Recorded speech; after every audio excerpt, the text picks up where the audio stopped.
we kind of did last time the interesting topic about like, remember we talked about gods and the Elohim Yeah. and there's a lot more to that. I'm just trying to glean it from somebody else's work, since I wouldn't have ever gathered that. But tonight we're going to do Daniel. There may be instances in the midst of this chapter, and certainly in the midst of some of the other stuff that we're going to do in Daniel, assuming we stay in Daniel. We'll see instances of that, of what we talked about last week, of the, these other gods and or watchers or things like that, which seems to suggest they had a slightly different view of maybe the way we viewed things. Even maybe what was going on was a slightly different from how we view things as having gone on at the time, especially with the spiritual structure that God seems to want to operate under, with his counsel or whatever the case may be. But yeah, we may see a little bit of that at some point today or maybe next week or whatever. But Daniel 6, we'll start there today. Got it. Okay. So somebody wants to do the first 3 verses. Sure. It pleased Darius to appoint 120 satraps to rule throughout the kingdom, with 3 administrators over them, one of whom was Daniel.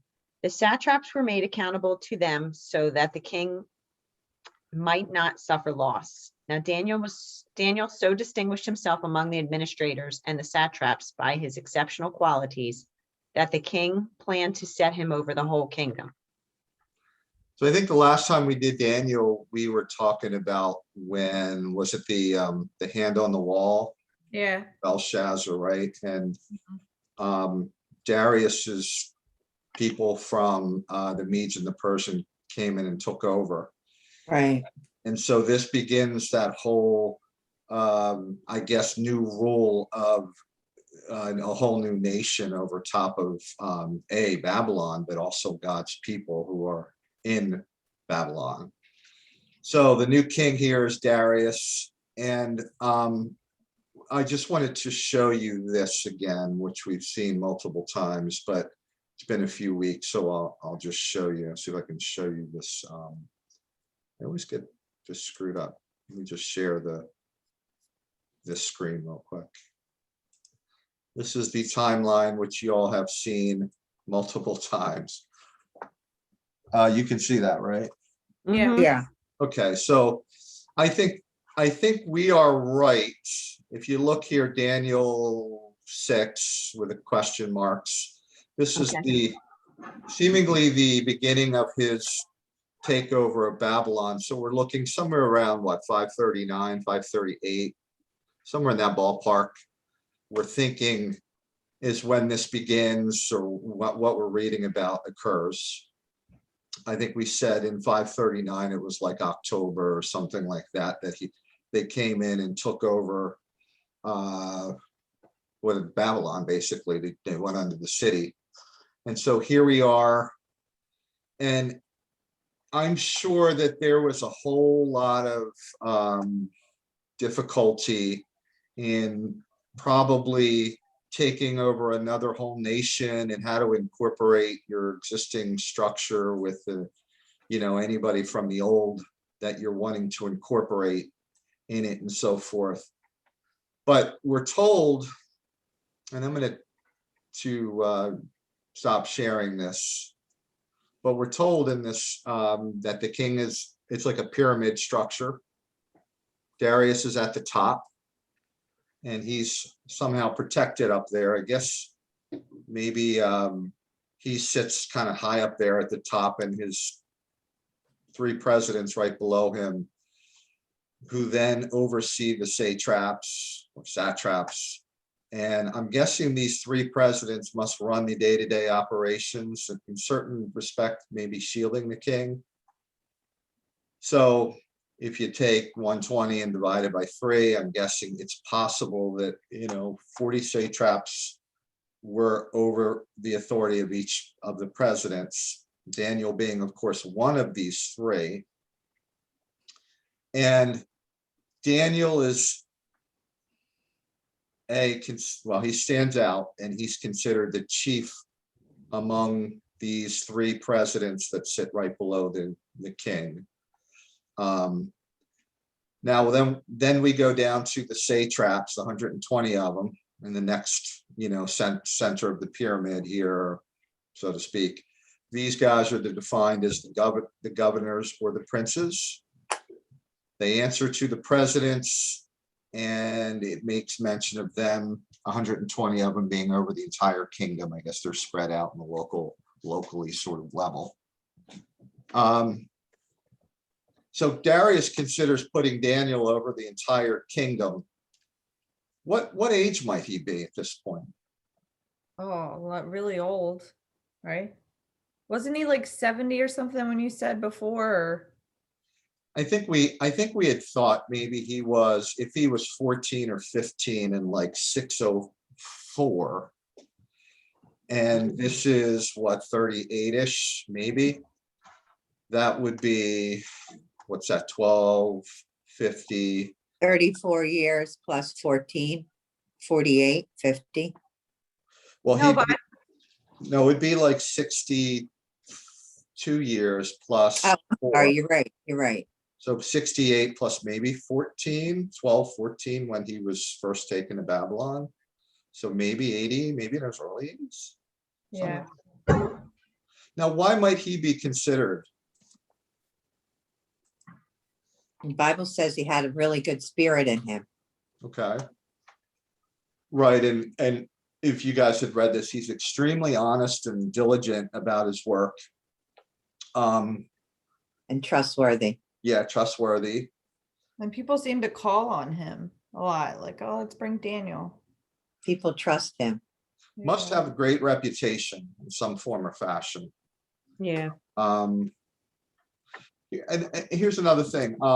Maybe because he's not a Babylonian, it may play in his favor, because the Babylonians, he's basically just somebody that Babylonians had hijacked. So maybe he's in some regard not necessarily seen as much of a threat, because he is his own, he's not loyal to Babylon because his people's already been taken hostage to Babylon. So now, But why would that make him better? I mean, doesn't, oh, you're saying because it's the The Medes and the Persians. yeah, That's where he's okay, got it.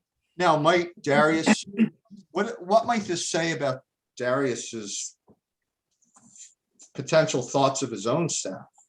If they hijack another nation and he plucks off, some old guy from the top of his, whatever you want to call it, with the political stature or political realm of the nation they took over, and he raises them to this high level.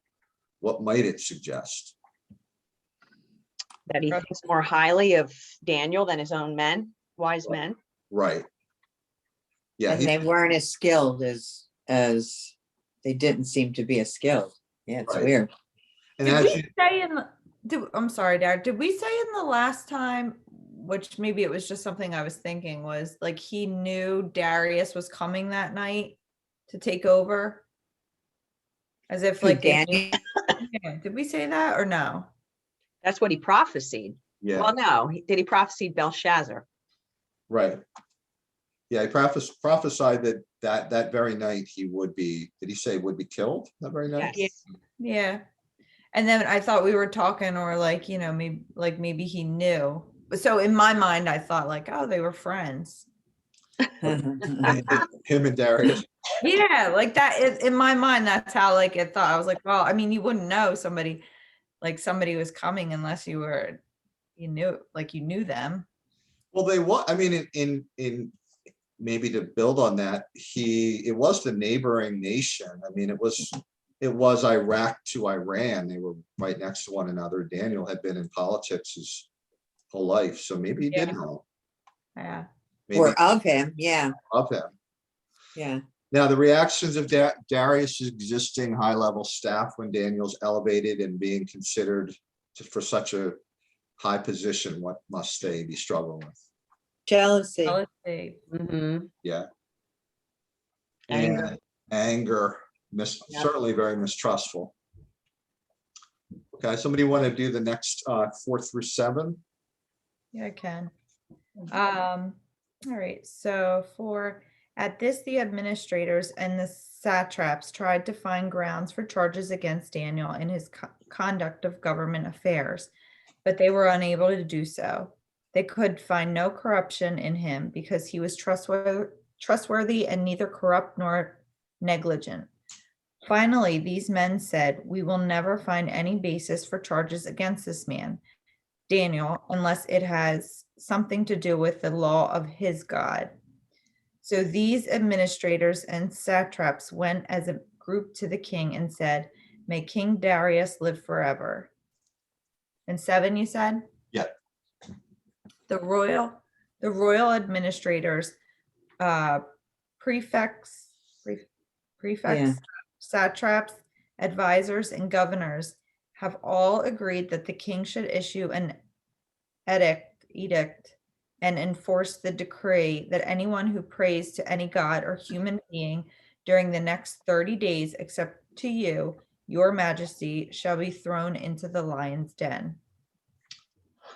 So these are some serious plotting scumbags here. Oh my Yeah. gosh. Really are. They're so jealous. They can't take it. Now, they present and they said, well, notice how they present this to the king. They say all the presidents of the kingdom, the deputies, the satraps, the counselors, the governors have consulted together. So I wonder, do you think Daniel knew about this and he just didn't know what the point of it was? Or do you? Why would he know about it if it says that he can't pray to anybody else? He wouldn't agree to that. I think they lied. Well, unless that, like, it's like, like you take a vote and like the majority wins. Yeah, that's true. Could be like that. I took it as he knew because it was somewhere that it said, I don't know why. Maybe it was just me Is interpreting that it. when he was their friend too, Max? Yeah. No, just Darius. Just Oh, that's right. That's right.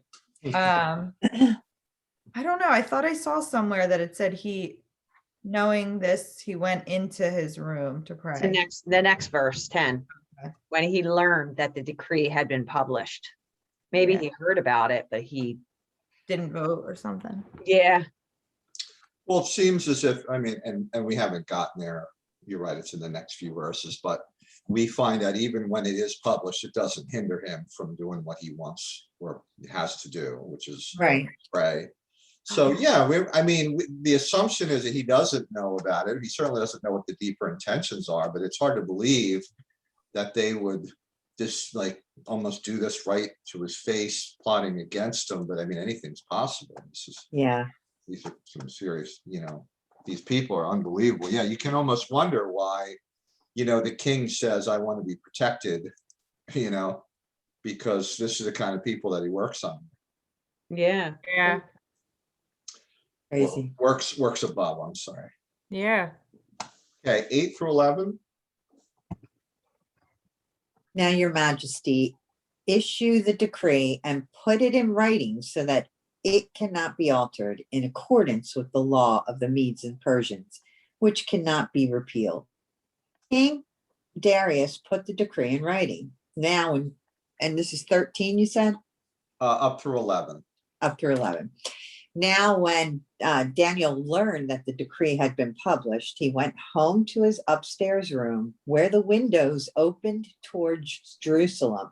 3 times a day, he got down on his knees and prayed, giving thanks to his God, just as he had done before. Then these men woke up and found Daniel praying and asking God for help. It's like they searched for him. Oh, let's see what he's doing. Yeah, right. Is he praying yet? Can we get him? Yeah, they knew what he would be doing. Yeah. Now, after Daniel knew the king signed a decree, did he take any steps to hide his No. devotion? No, Now, how do you know that? Because Oh. it said he got down on his knees just as he had done before. It also says the open. I'm sorry, what did you say? He said he went to upstairs room where the windows opened towards Jerusalem. Maybe they were opened. I thought he did because when I read it, it said he went home to his upstairs room, but I guess I don't really know where he normally prays. Didn't he pray on the ceiling? Not the ceiling, On the roof. the roof. This, I think the word chambers is considered a second floor room. Okay. So. Which now, might be so- on the roof. Maybe could that be. was built on the roof, so they call it on Or the the roof. ceiling. Or the ceiling, yeah. So he left his windows open in his chamber and kneeled. Now, we just made mention the roof, it's either a roof room or maybe a second floor. I guess it could be a third floor if they had third floors back then, but now he could have locked his door, to be safe, but he didn't. Guess he wasn't afraid, Guess wasn't, not. wasn't concerned. Nope. No, No. Mm-mm. Would, and now this is my comment, if it were me, I would have said, you know what, I would have said, it can't hurt, I'll just shut my door and lock it, yeah, just know. in case, because I don't want to be because after all, the subterfuge that he's had to endure in the various, X number of years, you would think, because it would go through my head, I don't want to put myself in that situation, I'm just gonna lock it, so that's what I would say. yeah. Maybe lack of faith. Yeah. Now, why was he praying towards Jerusalem? Is that what they did then? Yeah. Is that where the temple was? Yeah, the temple's there. Um, I thought it was customary. I don't know why. I think it's something that started with Solomon, in Psalms 5:7. I'll read it. It says, this is a short verse, but as for me, in the abundance of thy loving kindness, I will come into thy house. In thy fear, I will worship toward thy holy temple. So Okay. he seemed to think, or that seemed to be customary. Did they only have one temple then? Or was there like multiple temples? Or no? Oh, they had what is that called? Where they have that thing The that ark? they put on the sticks? Yeah. Ark of the And Covenant. that's where the temple, and then the temple would surround it, right? I don't know what happened to the ark. Maybe it was in the temple. I'm not sure. Yeah, I don't I think remember. that's been a mystery. I think that's kind of the whole, Raiders of the Lost Ark kind of thing. But I don't, Is I don't that the think any, ark they were talking about? I didn't even know that. yeah, that's the Ark. know of the that. Covenant. So I Huh. don't think they ever found it or they know. I think in Revelation it appears to happen, Oh, wow. but I don't know how it got there or whether that's a spiritual ark. I'm not really sure. Huh. So they discover him. So they somehow they catch him praying, whether they're looking into his window or they sneak into his house and walk into his second room or upstairs room, they see him. So here Daniel is about to begin another one of those 10-day periods. Remember the 10 days back in Daniel 1? Yeah.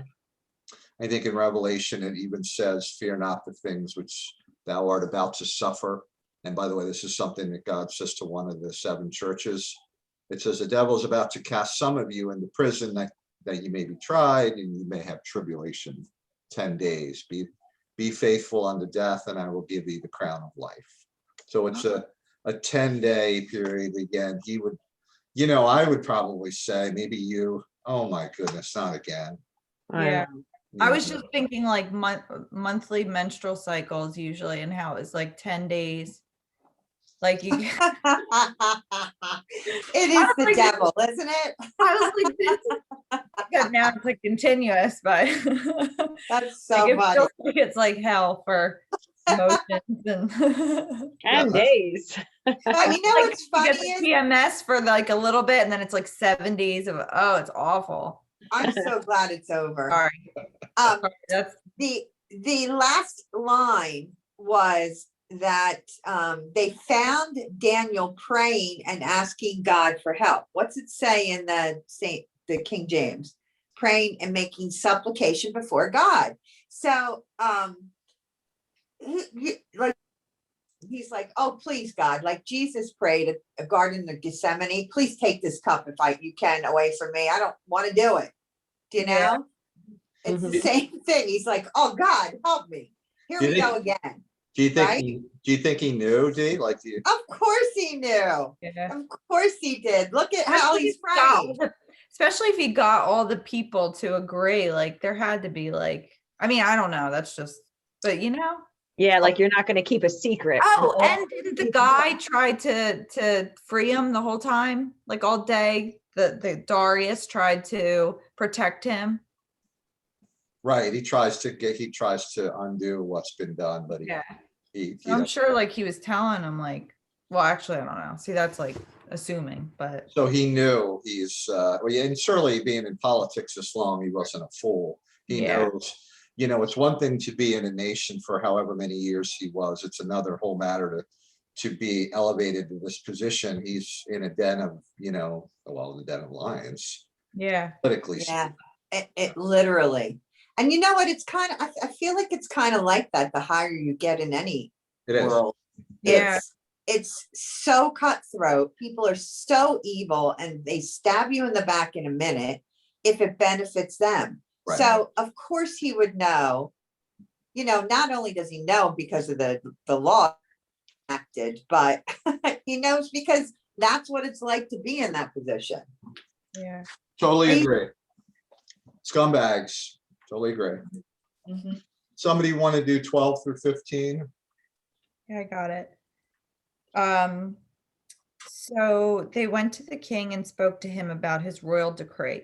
Did you not publish a decree that during the next 30 days, anyone who prays to any god or human being except to you, your majesty, would be thrown into the lion's den? The king answered, the decree stands in accordance with the law of the Medes and Persians, which cannot be repealed. Then they said to the king, Daniel, who is one of the exiles from Judah, pays no attention to you, your majesty, or to the decree you put in writing. He still prays 3 times a day. Wait, notice how they 14 called him ex. He's 14 been and there like how many years? 60 I something. know. I know, right? 14 and 15 too, Mac. Oh, I'm sorry. Mhm. When the king heard this, he was greatly distressed. He was determined to rescue Daniel and made every effort until sundown to save him. Then the men went as a group to King Darius and said to him, remember, your majesty, that according to the law of the Medes and Persians, no decree or edict that the king issues can be changed. So Dee, you were saying they refer to him as the children of the captivity. It's almost as a derogatory phrase, but next to his name.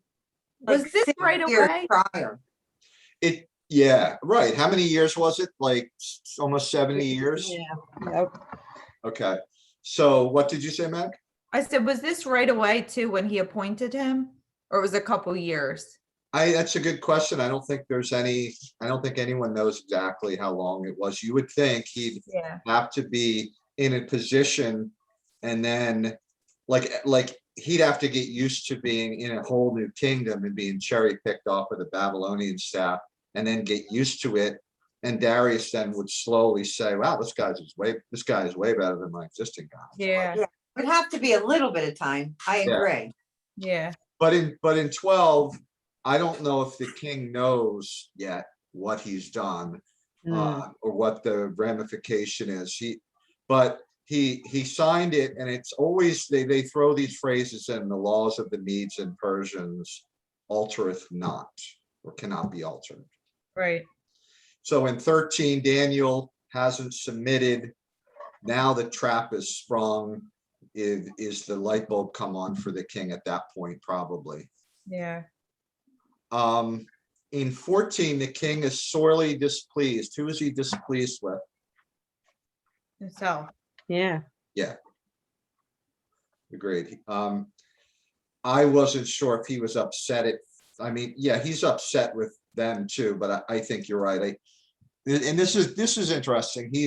he recognizes something being fishy. Mm-hmm. Now, the word displeased, at least when you look up the root word, this is what it means to have a bad smell, Ooh, to stink, it's have a stinking. stinking odor. How much he recognizes the odor of his other staff. Yeah. You Oh, know, he gets them. yeah, he sure does. Yes, he does. You wonder how he didn't realize that would affect Daniel. Right, because he already knew these scumbags, but Yeah, but he- how did he not know Daniel prayed every day? Yeah, but think about it. I mean, they didn't come to him, say, imply that it's against Daniel. It was a innocent action on their part to make him higher to. Right. They puffed his ego up. Yeah. absolutely. Yes.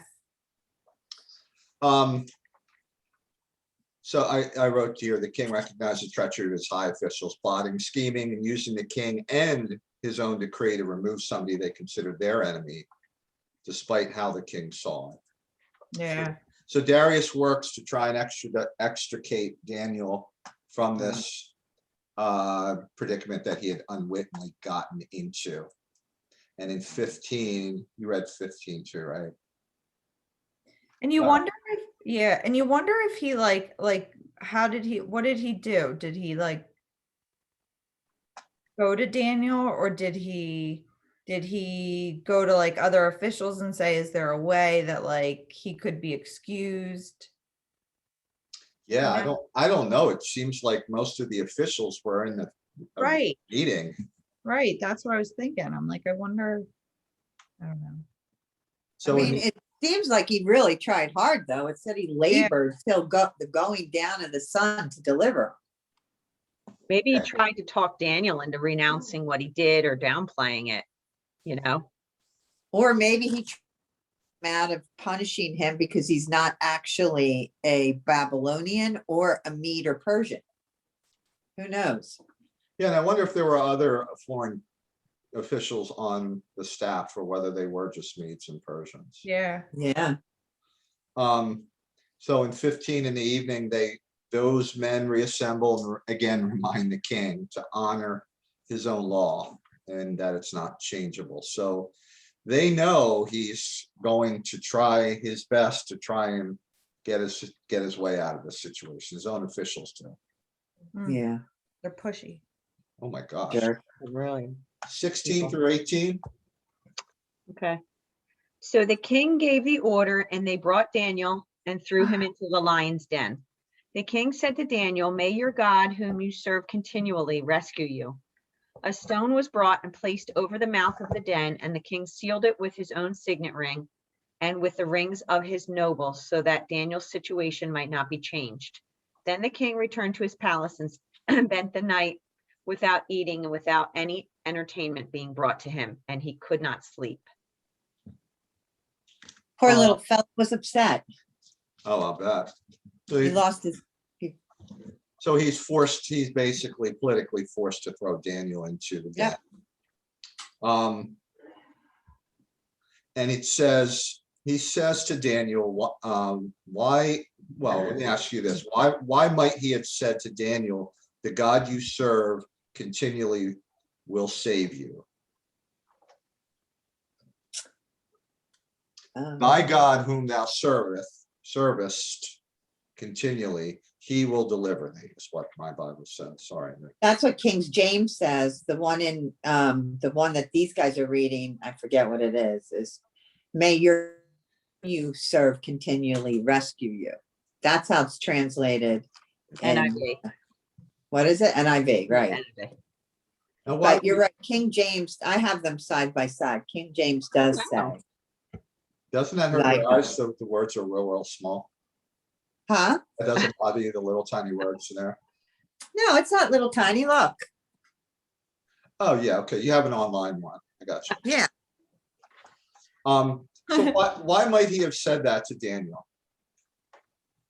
Because he 'Cause wants he's them like, I to. really like you and I don't want this to happen. So I really hope that your God helps you. But he said Because- will rescue, right? Because why? Oh, What?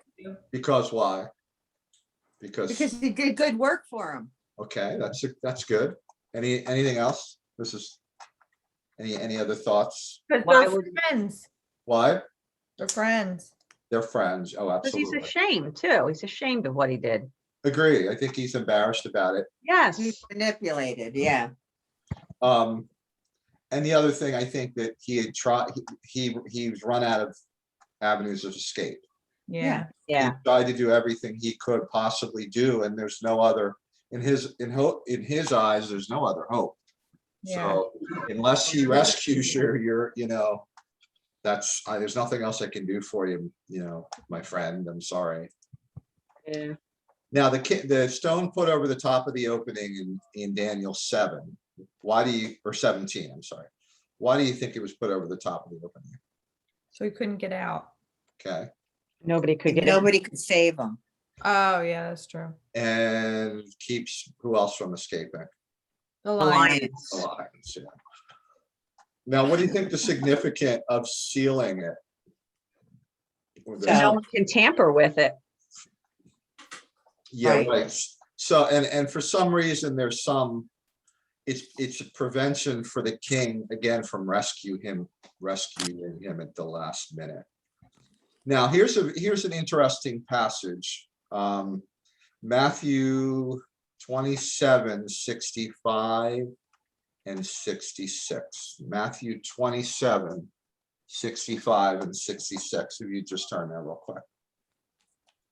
This is about Pilate and Jesus. Never noticed this. Matthew 27:65 and 66.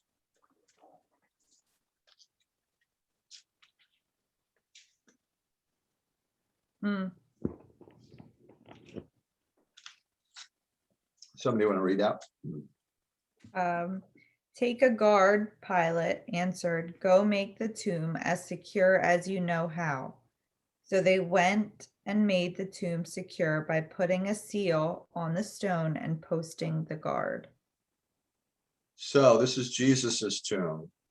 So Pilate sealed Jesus's tomb the same way that Darius had to seal the lion's den, which in theory was going to be his tomb as well. So the disciples couldn't steal him.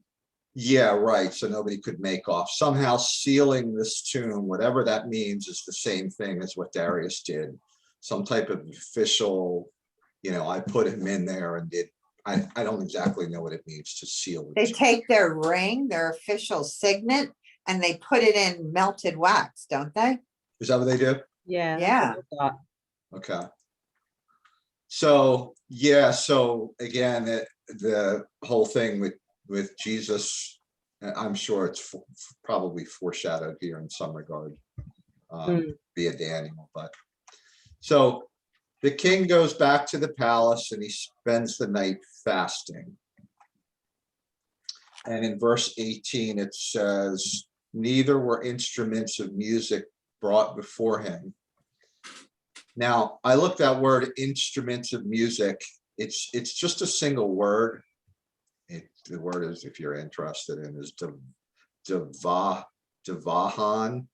And this is what it means. Diversions, musical instruments, dancing girls, concubines, or music. Was concubine drugs? No, it's Contraband. it is not. No, it's like prostitutes, right? Prostitutes, right? Yeah. No, I'm saying you're thinking of concubine. Yeah. Oh, a contraband. Contrabands, yes. So that's funny. Dancing girls, of course, concubines. I'm assuming he had more than one wife. Yeah.